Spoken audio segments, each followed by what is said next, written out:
I was doing a couple coaching for a husband wife who were married for 25 years, and the husband wanted to have a grand party for the 25th anniversary.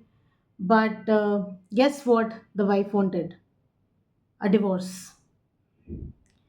And the reasons that the husband said what his wife had told him for divorce, according to him, were very insignificant.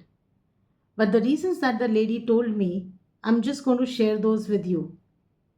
So she said, Achla, we have been married for 25 years and it was a love marriage.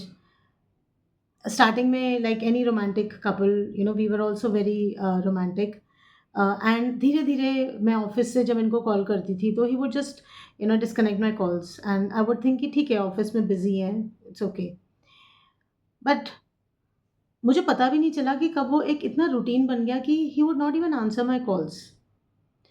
And कभी कभार अगर जैसे मैंने phone किया lunch time में, मैंने कुछ special बनाया और मैंने लंच में पैक करके दिया एंड आई एट. मैंने सोचा कि चलो he will be very happy, बहुत टेस्टी ये बना है, तो he would be very happy to tell me that how this lunch was.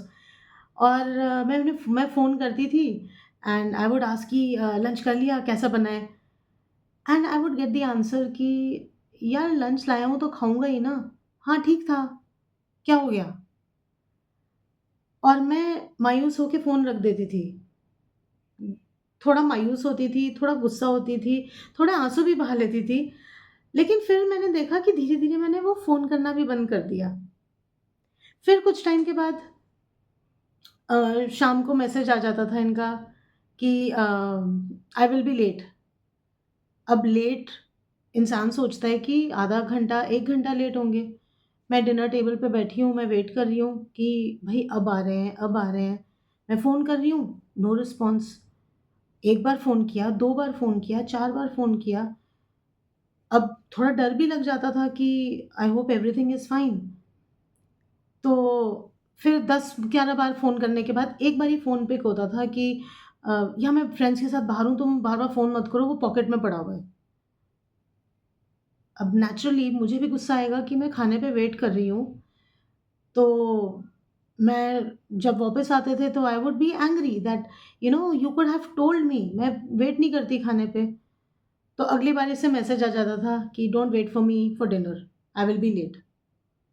अब अगर ये महीने 2 महीने में एक बार होता है तो समझ में आता है कि ठीक है you go out with friends, but not if it is in routine. हफ्ते में 3 बार, हफ्ते में 4 बार. मुझे शायद याद नहीं है कि हमने रात में डिनर कब किया हो. मैं इंटीमेट होने को बोलूँ, हमें 6-6 महीने हो जाते हैं इंटीमेट हुए हुए. और अगर मैं कभी बोलूँ तो मुझे सिर्फ़ ये जवाब मिलता है कि या मैं थका हुआ हूँ, या मेरा मूड नहीं है. And I stopped even asking for that. बाद में मुझे पता चला कि he is having an affair with a colleague in his office. तो अगर मैं आज पेपर पे डिवोर्स चाह रही हूँ, तो इसमें गलत क्या है? क्योंकि मुझे रियलाइज़ हुआ कि मैं तो कभी इनकी ज़िंदगी में थी ही नहीं. It was only as per his convenience. So I was mostly like a caretaker, mostly like a partner for convenience, and I don't want to be like that anymore. So if I'm now asking for divorce, what's wrong? The reason I'm sharing this case with you all is maybe अगर आप भी ऐसा ही कोई pattern play कर रहे हैं तो please वक्त रहते संभल जाइए, कहीं देर ना हो जाए और लॉस इतना हो जाए कि आप उसे रिपेयर ना कर सकें. Take care my friend.